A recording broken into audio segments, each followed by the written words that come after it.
Sveiki, mėlyjei Lietuvos futbolo žiūrovai, žiūrovės, mylėtojai ir mylėtojas. Sutinka žalia balta prieš geltoną juodą. Futbolo akademija Šiauliai ir Kauno Žalgiris. Tai tačiau Šešplaukis spūstelė ir to pasakė Šebetūnas gali smūgiuoti. Šebetūno smūgis pavojingai.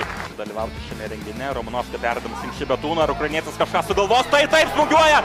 Ukrainietis ir Igno Pluko puikus žaidimas. Deda kamuolį Šešplaukis. Jankauskas. Romanovskis. Smūgiuoja Romanovskis. Geras smūgis, įvartis!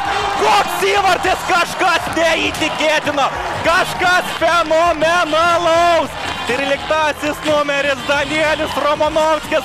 Štai tokią bombą siunčia į Kauno Žalgirio ekipos vartus. Vau, norime pamatyti pakartojimą. Vau! Štai toks LFF taurės pusfinalis ir šeimininkai švenčia. Pasižiūrėkite, Lietuvos rinktinės ekipos saugas Romanovskis nuo skersinio. Šalia ir Šešplaukis ir Kuklys. Štai taip, Kuklys tikrai gali prasmūgiuoti. Kuklio smūgis šalia. Rengti kažką pamingesnio. Kratos Sirgėdo perdavimas. Link antrojo viršto. Geras perdavimas iš tikrųjų, tačiau ten niekas nelaukia. Štai toks smūgis per save. O dango! Vau! 1-1.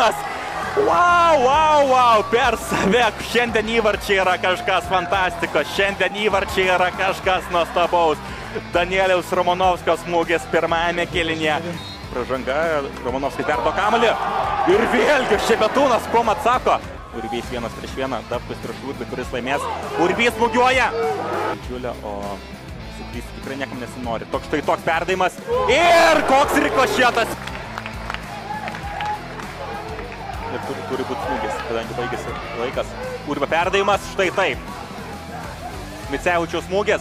Olbergis! Rezultatas tampa 2-1.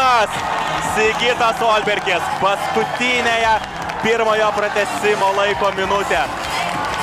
Štai taip, po tokio apmaudaus epizodo, kuomet Kauno Žalgiris savo ekipos zonoje kontroliavo kamuolį, yra uždirbtas kampinis ir tokia situacija. Urbys, Micevičius, Jankauskas. 1-1 jie lygius. Jankauskas, ar matysime smūgį? Matome smūgį ir Šiauliai triumfuoja. Šiauliai džiaugiasi ir galbūt per anksti, tačiau Šiaulių futbolo akademiją sveikinu su LFF taurės finalu. Ir Transinvest ekipa jau tikriausiai regi savo varžovus. Šiaulių futbolo akademiją Eligijus Jankauskas. 3-1 ir spalio 1 dieną galbūt dar šiek tiek ir per anksti kalbėti, tačiau jeigu labai toksai įdomus sprendimas, Kratos Sirgėdo perdavimas į kitos aikštelę. Na ir matysime įvartį! Pamatysim, kuri komanda kels taurę į viršų ir rungtynės pasibaigia. Nuostabios rungtynės, neįtikėtinos rungtynės, tiek emocijų.